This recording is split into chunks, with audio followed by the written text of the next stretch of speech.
Hello everyone. Before we start, make sure to like and subscribe to the channel and leave a comment with where you're from and what time you're watching. That way, YouTube will keep showing you stories just like this one. Now, let's begin. I'm a paramedic and ambulance driver for Metro Emergency Services in Portland, Oregon. Or at least I was, until I submitted my resignation last month. You can call me Jake Morrison if you want, though most people at the station just called me Morrison during my 8 years there. I've responded to everything you can imagine in emergency medical services: heart attacks, overdoses, car accidents, domestic violence calls, and every kind of trauma the human body can endure. But what I'm about to tell you about is the one call that made me question everything I thought I knew about emergency response, and ultimately led me to leave the profession entirely.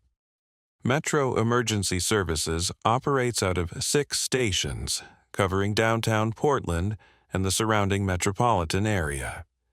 It's a busy service handling approximately 80,000 calls per year, with a fleet of 24 ambulances running around the clock. During my time there, I worked primarily night shifts, 6 p.m. to 6 a.m., because I preferred the pace and the types of calls we typically handled after dark. Night shifts in emergency medical services are unpredictable. You might have 4 hours of relative quiet followed by 3 hours of absolute chaos, or you might be running nonstop from the moment you clock in. The night of March 8, 2023 was shaping up to be one of the busy ones. It was a Friday, which usually meant we'd see our share of bar fights, alcohol poisoning cases, and the occasional overdose. The weather was cold and drizzly, the kind of Pacific Northwest evening that seems to bring out the worst in people's decision-making. I had been on shift since 6 p.m. with my partner Sarah Chen, who had been working emergency medical services for almost 15 years, and was known for her calm demeanor even in the most stressful situations. By 11:30 p.m., we had already handled 6 calls: a college student with alcohol poisoning near Portland State University, an elderly man with chest pain that turned out to be a heart attack, a construction worker who had fallen from scaffolding and fractured his leg, 2 domestic dispute calls where people needed medical attention, and a teenager who had overdosed on fentanyl. It was a typical Friday night in the city, and we were both running on adrenaline and coffee. I was restocking supplies in the back of our ambulance when our radio crackled to life at 11:47 p.m. The message was from dispatch, and the tone in the operator's voice immediately caught my attention. Normally, our dispatchers maintained a professional, almost monotone delivery even for serious calls. But this time, there was something different. Something that made both Sarah and me stop what we were doing and listen carefully. Unit 7. We have a Priority 1 call. Multiple injuries reported at 2847 Southeast Division Street. Caller reports screaming from inside the residence. Police are en route, but you're requested to stage nearby until scene is secure. ETA on police is approximately 8 minutes. Sarah and I exchanged glances. Staging calls, where we wait for police to secure a scene before entering, usually meant one of 2 things. Either there was potential violence or danger to emergency responders, or the situation was so chaotic that our safety couldn't be guaranteed. The address was in a residential neighborhood about 12 minutes from our current location. Copy dispatch, Unit 7 en route. Sarah responded into the radio as I fired up the engine and activated our emergency lights and sirens. As we drove through the rain-slicked streets of southeast Portland, Sarah pulled up the address on our mapping system and checked for any previous calls to that location. What she found was concerning, but not entirely unusual for our service area. The address had generated 4 calls in the past 18 months. 2 domestic disturbance calls, 1 welfare check, and 1 medical emergency involving a possible drug overdose. None of the calls had resulted in arrests or significant medical interventions, but the pattern suggested a household dealing with ongoing issues. What do you think we're walking into? I asked Sarah as we navigated through late-night traffic. Hard to say, multiple injuries could mean anything from a family fight that got out of hand to some kind of accident. The screaming part is what worries me. Usually when dispatch mentions screaming specifically, it means something more serious than your average domestic call. We arrived at the staging area, about 2 blocks from the address, at 11:59 p.m. The rain had intensified, and our windshield wipers were working overtime to keep our view clear. From our position, we couldn't see the house in question, but we could hear something that made both of us immediately uncomfortable. Even over the sound of the rain hitting our ambulance roof, even through the closed windows of our vehicle, we could hear screaming. It wasn't the kind of screaming you hear during arguments or fights. It wasn't the screaming of someone in physical pain from an injury. This was something else entirely. It was raw, primal, and absolutely terrifying. The sound seemed to carry through the rain and darkness with an intensity that made my skin crawl. Sarah and I sat in our ambulance, listening to these sounds, and I could see in her expression the same confusion and unease I was feeling. Jake, in 15 years of doing this job, I've never heard anything like that, Sarah said quietly, her voice barely audible over the rain and the distant screaming. The screaming wasn't constant. It would build to an almost unbearable intensity, then suddenly stop, leaving an eerie silence that was somehow even more disturbing than the sound itself. Then, just when we thought it might be over, it would start again, even louder and more desperate than before. At 12:04 a.m., the first police unit arrived at the scene. We watched as Officer Martinez, who we had worked with on numerous calls over the years, parked his patrol car in front of the house and approached the front door with his flashlight drawn. The screaming stopped abruptly as soon as his car doors slammed shut, and the sudden silence was deafening. Our radio crackled again. Unit 7. Officer Martinez on scene. The screaming has stopped, but we're going to do a welfare check before clearing you to approach. Stand by for further instructions. Sarah and I waited in our ambulance, both of us straining to hear anything from the direction of the house. The rain continued to fall steadily, creating a constant drumming sound on our roof that seemed to amplify the tension of the moment. Every few seconds, one of us would check the radio, hoping for an update from Officer Martinez. At 12:08 a.m., our radio came alive again, but this time Officer Martinez's voice sounded strained and uncertain. Dispatch, I'm going to need backup at this location. I also need Unit 7 to approach immediately. We have a situation here that I can't quite explain over the radio, and that was unusual. Police officers are trained to provide clear, concise radio communications, even in stressful situations. When an experienced officer like Martinez says he can't explain something over the radio, it typically means the situation is either too complex for quick description or so unusual that he's concerned about how it will sound to other units listening to radio traffic. Copy that, Unit 7, responding to scene, Sarah replied as I put the ambulance in drive and headed toward the address. As we approached 2847 Southeast Division Street, the first thing I noticed was how normal the house looked from the outside. It was a modest, single-story home built probably in the 1960s, with a small front yard and a covered porch. There were lights on inside, and nothing about the exterior suggested the kind of emergency that would require both police and medical response. Officer Martinez was standing on the front porch, and when he saw our ambulance approaching, he walked quickly toward us with an expression I had never seen on his face in all our years of working together. He looked genuinely shaken. "Morrison, Chen, I need to prepare you for what you're about to see in there," Officer Martinez said as we stepped out of the ambulance. His usually steady voice had a tremor I'd never heard before. "I've been doing this job for 12 years, and I honestly don't know how to categorize what's happening inside that house. Sarah grabbed our medical bag and portable monitor while I pulled out the stretcher.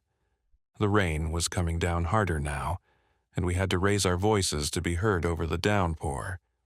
"What's the situation, Martinez? How many patients are we looking at?" "That's the thing," he said, running his hand through his wet hair. "There's only one person inside, a woman, maybe mid-30s, but the screaming you heard, the multiple injuries dispatch mentioned, it's all coming from her. And Morrison, she's doing things that shouldn't be physically possible." As we approached the front door, I could hear something from inside the house that made me pause. It wasn't screaming anymore, but a low, rhythmic, thumping sound, like someone repeatedly hitting a wall. The sound was accompanied by what I can only describe as a keening wail, a sound that seemed to vibrate through the walls of the house and into my chest. "Has she been using any substances? PCP, methamphetamines? Anything that might explain aggressive behavior or unusual strength?" Sarah asked, checking her equipment one more time before we entered. "That's what I thought at first," Martinez replied. "But when I got inside and saw what was happening, drug-induced psychosis doesn't begin to explain it. You'll see what I mean." Officer Martinez opened the front door, and immediately the sound hit us with full force. The keening wail was much louder inside, and now I could hear the distinct sound of something heavy repeatedly striking the walls.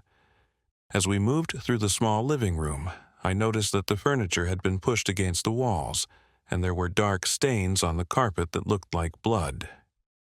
"She's in the back bedroom," Martinez said, leading us down a narrow hallway. I tried to approach her when I first arrived, but she became even more agitated.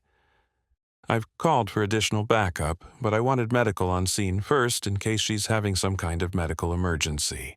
The hallway walls showed signs of impact damage. There were dents and holes at various heights, and I could see what appeared to be handprints in blood smeared along the wall at shoulder level. Whatever was happening in that back room, it had been going on for some time, and with considerable violence. As we reached the bedroom door, the thumping sound stopped abruptly. The sudden silence was somehow more unsettling than the noise had been. Martinez gestured for us to wait while he peered around the doorframe to check on the situation. "Ma'am, this is Officer Martinez. I have paramedics here to help you. We're going to come in slowly, okay?" There was no response, just an eerie quiet that seemed to stretch on forever. Sarah and I positioned ourselves behind Martinez as he slowly pushed the bedroom door fully open. What we saw inside that room challenged everything I thought I knew about human physiology and the limits of what the human body could endure. The woman was sitting in the corner of the room, her back pressed against the intersection of two walls. She was wearing what had once been a white nightgown, but it was now torn and stained with blood. Her hair was matted and wild, hanging in tangled strands around her face. But what immediately caught my attention were her hands. Her knuckles were completely destroyed. The skin was gone, exposing bone and cartilage that gleamed wetly in the overhead light. Blood covered her hands and forearms, and I could see that she had been repeatedly punching the walls with enough force to create the damage we had seen throughout the house.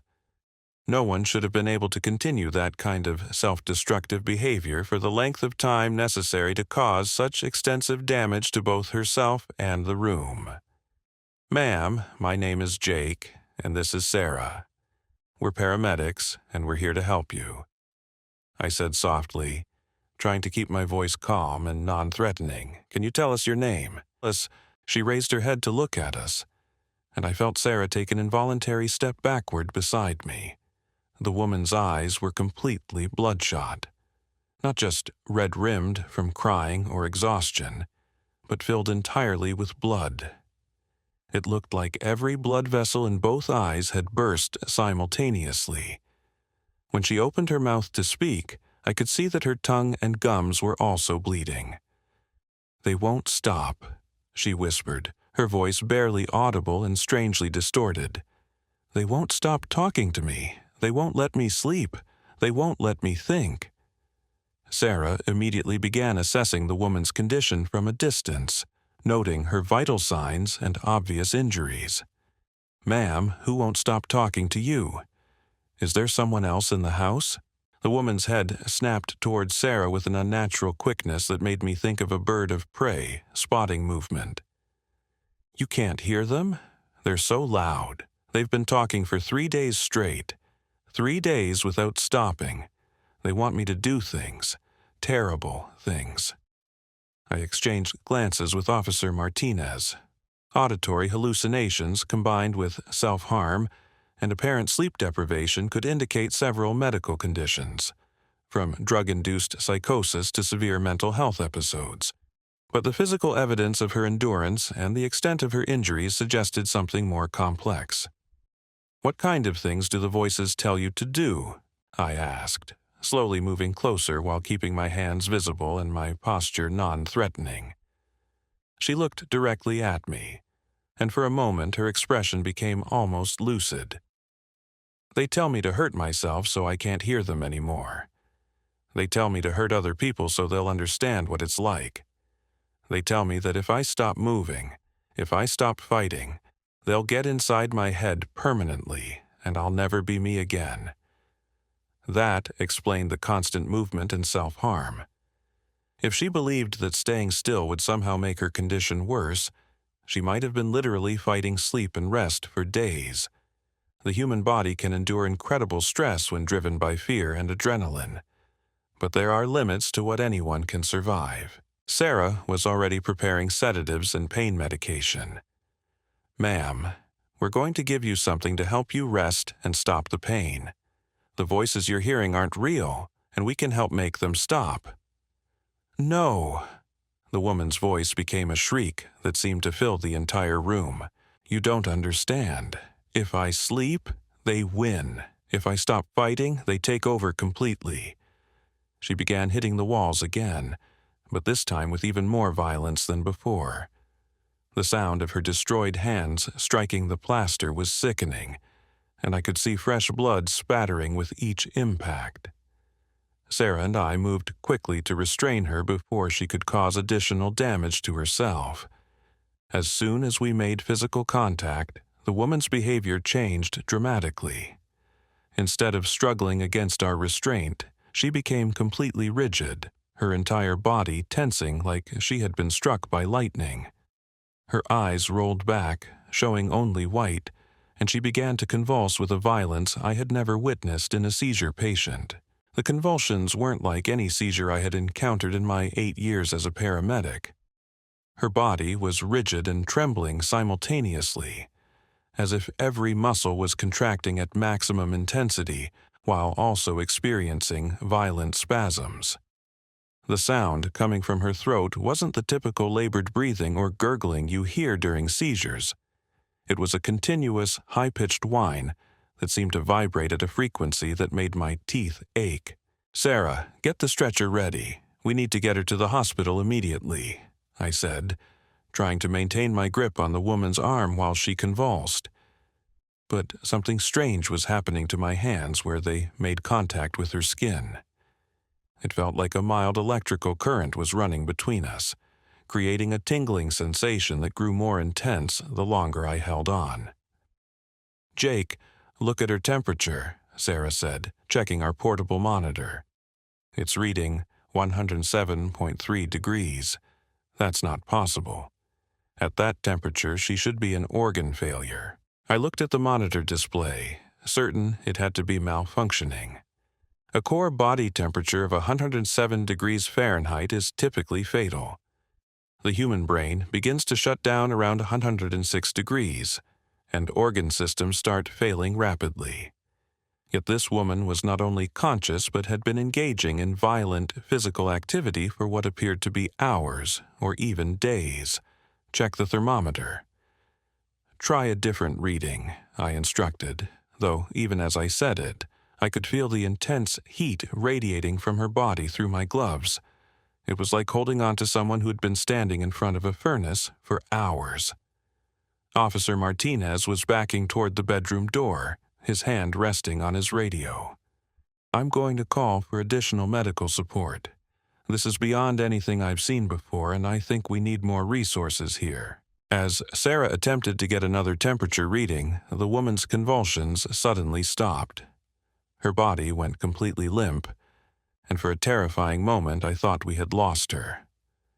But then her eyes snapped open, and she looked directly at me with a clarity that was more disturbing than her previous erratic behavior.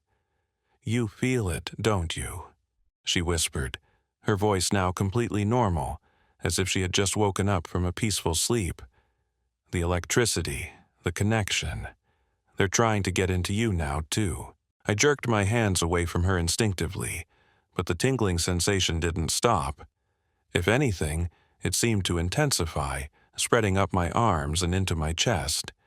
Sarah was staring at me with concern, having noticed my reaction. "Jake, what's wrong?" "You look pale," she said, reaching for my shoulder. "Don't touch me," I said quickly, stepping back from both Sarah and the woman. The tingling sensation was now accompanied by a low, humming sound that seemed to be coming from inside my own head. Something's not right here. Something's very not right. The woman smiled at me, and it was the most unsettling expression I had ever seen on another human being. It wasn't malicious or threatening, but there was something fundamentally wrong about it, as if the muscles of her face were being controlled by someone who had only heard smiles described, but never actually seen one. "They like you," she said, still staring directly at me. "You're receptive, you're open. They've been looking for someone like you for a very long time." Officer Martinez stepped forward with his radio in hand. "Dispatch, I need additional units at this location immediately. I also need a supervisor and possibly mental health crisis intervention. We have a situation that's escalating beyond normal parameters." But as he spoke into his radio, all we heard back was static. He tried again, adjusting the volume and frequency, but got the same result. "That's weird. My radio was working fine 10 minutes ago." Sarah pulled out her cell phone to call for backup through our emergency medical services dispatch, but her phone screen remained black despite multiple attempts to power it on. My phone's completely dead. It was at 80% battery when we arrived. I checked my own phone and found the same thing. The device was completely unresponsive, as if the battery had been instantly drained. The woman in the corner was watching our growing confusion with obvious amusement. "They don't like modern technology," she explained casually, as if she were discussing the weather. "All those radio waves and electrical signals interfere with their ability to communicate clearly. But don't worry, they'll be done with their conversation soon, and then everything will go back to normal." The humming in my head was getting louder, and I was starting to hear what sounded like whispered voices underneath the constant tone. I couldn't make out specific words, but there was definitely a pattern to the sounds, as if multiple people were having a conversation just below the threshold of my understanding. "Sarah, we need to get out of this room right now," I said, grabbing our medical bag and backing toward the door. The tingling sensation in my arms had spread throughout my entire body, and I was starting to feel lightheaded and disoriented. But when I turned toward the bedroom door, Officer Martinez was no longer standing there. The doorway was empty, and I could hear his voice calling out from somewhere else in the house, though his words were muffled and distorted, as if he were speaking from a great distance. "Martinez," I called out, but my own voice sounded strange to me, like it was being filtered through water or thick glass. Sarah was beside me, but when I looked at her, her face seemed to be slightly out of focus, as if she were moving in slow motion while the rest of the world continued at normal speed.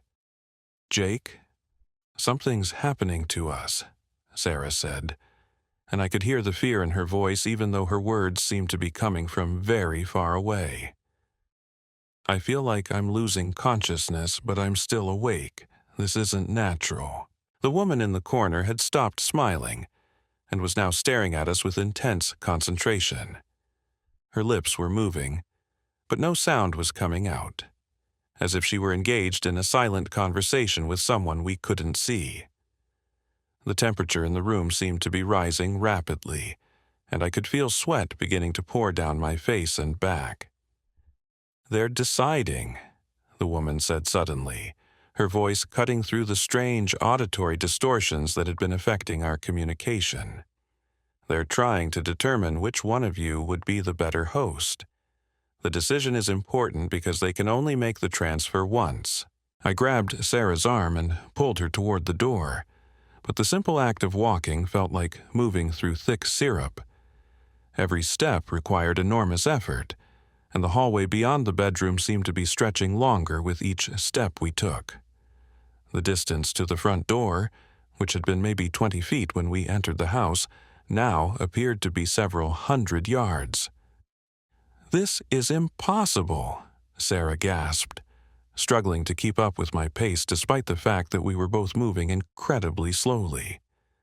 Houses don't change their dimensions. Hallways don't get longer. "What's happening to us?" Behind us, the woman had begun laughing, a sound that echoed through the house with an intensity that seemed to make the walls themselves vibrate. But mixed in with her laughter, I could hear other voices, dozens of them, all laughing at the same time in perfect unison. The front door was finally within reach, but when I grabbed the handle and tried to turn it, nothing happened. The door wouldn't budge, as if it had been welded shut from the outside. Officer Martinez was nowhere to be seen, though I could still hear his voice calling out from various parts of the house simultaneously. "The windows," Sarah said, pointing toward the living room. "We can break out through the windows." But when we turned toward the living room, the windows that had been there when we entered were gone. The walls showed no indication that windows had ever existed. It was as if the house had sealed itself around us, trapping us inside with whatever was happening in that back bedroom. The laughter was getting louder, and now I could clearly distinguish individual voices within the chorus. Men, women, children, elderly people, all laughing together with a joy that was somehow more terrifying than any scream or cry for help. The humming in my head had evolved into distinct whispered conversations, and I was beginning to catch fragments of words and phrases. "Perfect candidates," one voice whispered directly into my left ear, though no one was standing beside me. "So much potential," another voice added from my right side. "Years of training and experience," a third voice commented from somewhere behind my head. "They'll do nicely." Sarah was pressing herself against the wall, her eyes wide with terror, as she looked around the room for any possible escape route. "Jake, I can hear them too now. The voices. They're talking about us like we're not even here." The woman from the bedroom appeared in the hallway behind us, though I hadn't heard her footsteps or seen her leave the room. She was walking normally now, no longer showing any signs of the injuries that had covered her hands and arms just minutes earlier. Her nightgown was clean and white, and her hair was neatly arranged around her shoulders. "Don't be afraid," she said in a voice that was calm and reassuring, completely different from the tortured whispers we had heard earlier. "The transition is actually quite peaceful once you stop fighting it. I fought for 3 days, but that was because I didn't understand what was being offered to me." "What transition?" I demanded, though my voice came out as barely more than a whisper.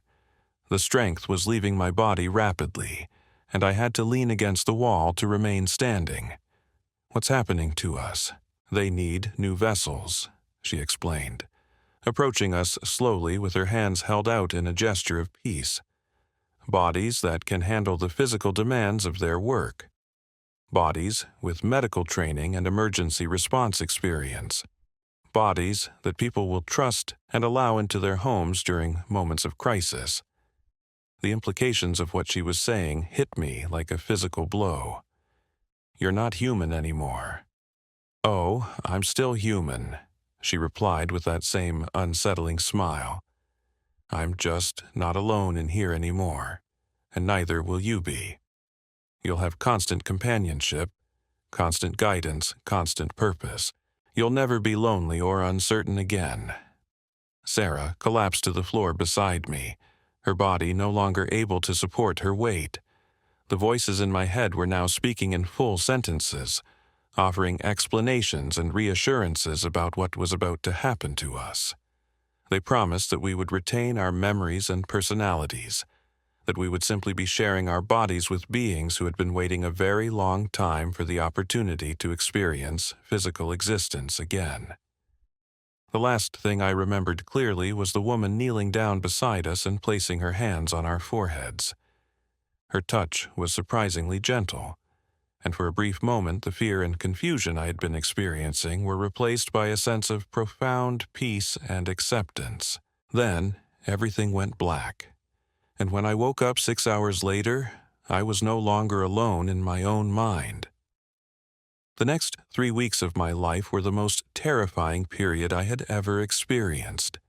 Not because of any external threat, but because of what was happening inside my own consciousness. When I regained awareness in that house on Southeast Division Street, I was lying on the living room floor with Sarah beside me. Officer Martinez was shaking my shoulder gently, asking if we were okay, and everything appeared completely normal. The house looked exactly as it had when we first entered. The bedroom showed no signs of damage, no blood on the walls, no evidence of the violence we had witnessed. The woman we had come to help was sitting calmly on her couch, wearing clean pajamas, and speaking coherently with a crisis counselor who had apparently arrived while Sarah and I were unconscious. "You both collapsed suddenly," Martinez explained as we sat up slowly. "The woman called 911 herself, said you had been trying to help her during a panic attack and that you both just fainted. She seems completely fine now. No injuries, no signs of distress. I'm thinking maybe there was a gas leak or something environmental that affected you." But I knew better. The voices in my head had become constant companions, whispering observations and suggestions throughout every moment of my waking life. They weren't hostile or demanding, which somehow made their presence even more disturbing. They offered helpful medical advice during calls, suggested more efficient routes through the city, and provided commentary on the people we encountered that was often unnervingly accurate. During my first shift back at work after the incident, we responded to a cardiac arrest call at a downtown apartment. As I performed CPR on the elderly man, the voices guided my compressions with precision I had never achieved before. They told me exactly when to adjust the depth and rate, when to check for a pulse, and when to prepare specific medications. The patient survived, making a full recovery that impressed even our most experienced emergency physicians. Sarah noticed the change in my performance immediately. "Morrison, I don't know what happened to you in that house, but your clinical skills have improved dramatically. It's like you're operating on a completely different level now." That was 3 weeks ago, and since then, the voices have only grown stronger. Every call we respond to, every patient we treat, they're there, whispering suggestions, offering knowledge I never possessed before. My resignation letter cited burnout and a desire for career change, but the truth is far more complicated. I can't trust myself anymore. I can't trust the voices that have made me better at saving lives while slowly stealing my own identity. Some nights, I lie awake wondering if I'm still Jake Morrison, or if I'm becoming something else entirely.